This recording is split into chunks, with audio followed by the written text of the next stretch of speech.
ഈ സംഘർഷം ഉണ്ടാകുന്നതിന് മുമ്പ് തന്നെ ടിക്കറ്റ് ബുക്ക് ചെയ്യുകയും കൺഫേം ആവുകയും ചെയ്തതാണ്. പക്ഷേ ഈ സംഘർഷം ഉണ്ടായതിനു ശേഷം വിമാനങ്ങൾ സർവീസ് നടത്തുന്നുണ്ട്.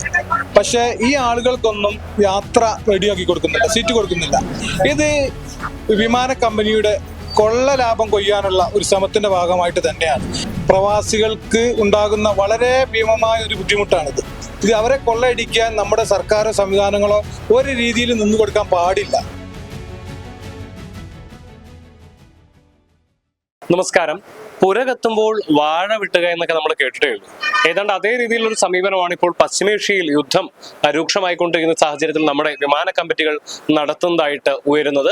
അതായത് കൃത്യമായി പറഞ്ഞു കഴിഞ്ഞാൽ പലവിധ ആവശ്യങ്ങൾക്കായിട്ട് ഗൾഫ് രാജ്യങ്ങളിലെത്തിയ മലയാളികളായ ആളുകൾ, ഇവരിൽ പലരും ഇത്തരത്തിൽ തിരിച്ചു വരുന്നതിന് വേണ്ടി വിവിധ വിമാന കമ്പനികളുടെ ടിക്കറ്റുകൾ ബുക്ക് ചെയ്യുകയുണ്ടായിരുന്നു.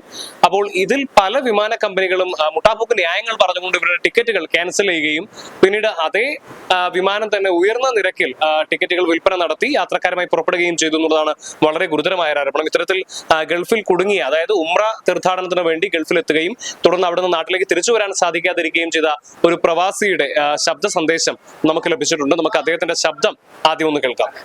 അതായത് ഞാൻ നാട്ടിൽ നിന്ന് 2.5 മാസം മുമ്പ് മാർച്ച് 21 ടിക്കറ്റ് എടുത്തായിരുന്നു.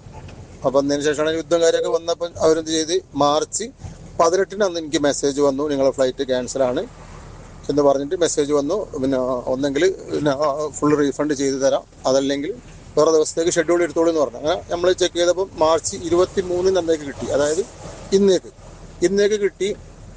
IX 324 flight number. അപ്പം മെനങ്ങാന്ന് ഒരു 10 മണിയൊക്കെ ആയപ്പോൾ, ഇവിടുത്തെ ഫോൺ നമ്പർ 10 മണിയൊക്കെ ആയപ്പോൾ മെസ്സേജ് വന്നു അത് ക്യാൻസൽ ആണെന്നുണ്ട്. പക്ഷെ ഇന്ന് ഞാൻ എയർപോർട്ടിൽ അന്വേഷിച്ചപ്പോൾ 324 എന്നുള്ളത് 325 എന്ന് പറഞ്ഞിട്ട് ഒരു എയർ ഇന്ത്യ എക്സ്പ്രസ് ഇവിടുന്ന് ഓടുന്നുണ്ട്.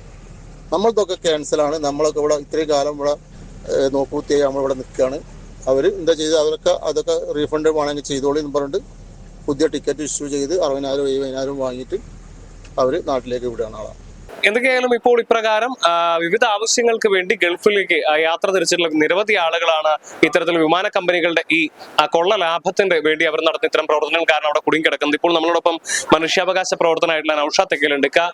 വിമാന കമ്പനികൾക്കെതിരായിക്കൊണ്ട് വളരെ ഗുരുതരമായിട്ടുള്ള ആരോപണങ്ങളാണ് ഉയരുന്നത്.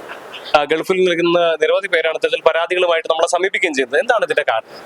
ഈ സംഘർഷം ഉണ്ടാകുന്നതിന് മുമ്പ് തന്നെ ടിക്കറ്റ് ബുക്ക് ചെയ്യുകയും കൺഫേം ആവുകയും ചെയ്തതാണ്. പക്ഷേ ഈ സംഘർഷം ഉണ്ടായതിനു ശേഷം വിമാനങ്ങൾ സർവീസ് നടത്തുന്നുണ്ട്. പക്ഷേ ഈ ആളുകൾക്കൊന്നും യാത്ര റെഡിയാക്കി കൊടുക്കുന്നില്ല, സീറ്റ് കൊടുക്കുന്നില്ല. അപ്പം അതിന് അവർ പിന്നെ ഇപ്പോൾ 23 യാത്ര റെഡിയായാൽ അത് ക്യാൻസൽ ചെയ്തു എന്ന് പറഞ്ഞുകൊണ്ട്, പിന്നെ അത് റദ്ദാക്കി എന്ന് പറഞ്ഞുകൊണ്ട് കുറച്ച് ദിവസങ്ങൾക്ക് മുമ്പേ മെസ്സേജ് വരികയും പിന്നെ ഒരു ഓപ്ഷൻ കൊടുക്കാൻ പറയുമ്പോൾ ആ ഓപ്ഷനിൽ കൊടുക്കുന്ന സമയത്ത് ആ ഡേറ്റ് ആകുന്നതിന് മുമ്പ് തന്നെ വീണ്ടും ഇത്തരത്തിൽ ആവർത്തിക്കുകയും ചെയ്യാണ്.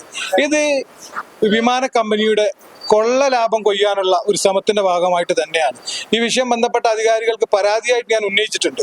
തീർച്ചയായിട്ടും നമ്മുടെ നാടിന്റെ സമ്പദ്ഘടനയെ നിലനിർത്തുന്ന പ്രവാസികൾക്ക് ഉണ്ടാകുന്ന വളരെ ഭീമമായ ഒരു ബുദ്ധിമുട്ടാണിത്. ഇത് അവരെ കൊള്ളയടിക്കാൻ നമ്മുടെ സർക്കാരോ സംവിധാനങ്ങളോ ഒരു രീതിയിൽ നിന്നു കൊടുക്കാൻ പാടില്ല. അതുകൊണ്ട് തന്നെ തീർച്ചയായിട്ടും ഇത്തരം വിമാന കമ്പനികൾക്കെതിരെ നടപടിയെടുക്കുകയും അതിലൊക്കെ ഉപരിയായിട്ട് നമ്മുടെ ആളുകളെ തിരിച്ച് നാട്ടിലേക്ക് വരാനുള്ള സൗകര്യങ്ങൾ എത്രയും പെട്ടെന്ന് എളുപ്പമാക്കി കൊടുക്കുകയും ചെയ്യണമെന്നാണ് ഈ വിഷയത്തിൽ പറയാനുള്ളത്. ഇപ്പോൾ ഇത് തന്നെയാണ് ഗൾഫിൽ കുടുങ്ങിക്കിടക്കുന്ന ആളുകൾ നമ്മളോട് വ്യക്തമാക്കിയിട്ടുള്ളത്. അതിലൊരു വ്യക്തി നമ്മളോട് വ്യക്തമാക്കിയതാണ്. അദ്ദേഹം 23-ാം തീയതിയിലേക്ക്, അതായത് കൃത്യമായി പറഞ്ഞ ഇന്നലേക്ക് അദ്ദേഹം ടിക്കറ്റ് ബുക്ക് ചെയ്യുന്നു. എന്നാൽ അത് വിമാനം പുറപ്പെടുന്ന ഏതാനും മണിക്കൂറുകൾക്ക് മുമ്പ് അദ്ദേഹത്തിന് നോട്ടിഫിക്കേഷൻ വരികയാണ്, വിമാനം ക്യാൻസൽ ചെയ്തു, താങ്കൾക്ക് റീഫണ്ട് വേണമെങ്കിൽ ലഭ്യമാക്കാം, അതിനൊരു ഓപ്ഷൻ ഉണ്ട് എന്ന് പറഞ്ഞുകൊണ്ട് അദ്ദേഹത്തിന് മെയിൽ വരുന്നു. തുടർന്ന് അദ്ദേഹം എയർപോർട്ടുമായി ബന്ധപ്പെട്ടപ്പോൾ മറ്റൊരു നമ്പറിൽ എയർ ഇന്ത്യയുടെ വിമാനം അവിടുന്ന് പുറപ്പെടുകയും ചെയ്യുന്നുണ്ട്. അതായത് 15,000 രൂപയ്ക്ക് ബുക്ക് ചെയ്ത ടിക്കറ്റാണ് റദ്ദാക്കിയിരിക്കുന്നത്. പുറപ്പെടുന്ന വിമാനത്തിലെ ടിക്കറ്റുകളെല്ലാം തന്നെ 30,000 40,000 രൂപയ്ക്കുള്ളതാണ് താനും. പിന്നീട് മറ്റൊരു ദിവസത്തേക്ക് വേണ്ടി അദ്ദേഹം ശ്രമിക്കുന്ന സമയത്ത് അപ്പോൾ ടിക്കറ്റുകൾ ലഭ്യമല്ല എന്നുള്ള രീതിയിലുള്ള സന്ദേശമാണ് ലഭിക്കുന്നതെന്നും അദ്ദേഹം വ്യക്തമാക്കുന്നുണ്ട്. എന്തായാലും ഇപ്പോൾ ഏറെ ദിവസത്തെ പരിശ്രമത്തിന് ശേഷം അദ്ദേഹത്തിന് ഇപ്പോൾ 31-ാം തീയതിയിലേക്ക് ഒരു ടിക്കറ്റ് നിലവിൽ ലഭിച്ചിട്ടുണ്ടെന്നുള്ളതാണ് അദ്ദേഹം ഇപ്പോൾ നമ്മളോട് പറഞ്ഞിരിക്കുന്നത്. അതും റദ്ദാക്കപ്പെടുമോ ഇല്ലയോ എന്നുള്ളത് അറിയില്ല. കാരണം അവസാന നിമിഷമാണ് ഇത്തരത്തിൽ ഈ റദ്ദ് ചെയ്യുന്ന തീരുമാനമൊക്കെ ഉണ്ടാവുന്നത് എന്നുള്ളതാണ്. എന്ത് തന്നെയായാലും നമ്മുടെ നാട്ടിലെ സാധാരണക്കാരായ ജനങ്ങളെ വല്ലാതെ ബുദ്ധിമുട്ടിക്കുന്ന, ഗൾഫിലൊക്കെയുള്ള പ്രവാസികളെ വല്ലാതെ ബുദ്ധിമുട്ടിക്കുന്ന ഒരു തീരുമാനമാണ്. ഈ യുദ്ധത്തിന്റെ പശ്ചാത്തലത്തിൽ ഇവരെ ഇത്തരത്തിൽ കബളിപ്പിക്കാനും കൊള്ളലാഭം നേടുന്നതിനും വേണ്ടി വിമാന കമ്പനികൾ നടത്തി ഇത്തരം നിലപാടുകൾ തീർച്ചയായിട്ടും പ്രതിഷേധാർഹമാണ്. കോഴിക്കോട് നിന്ന് നികൾക്കടുത്ത് മറുനാടൻ TV.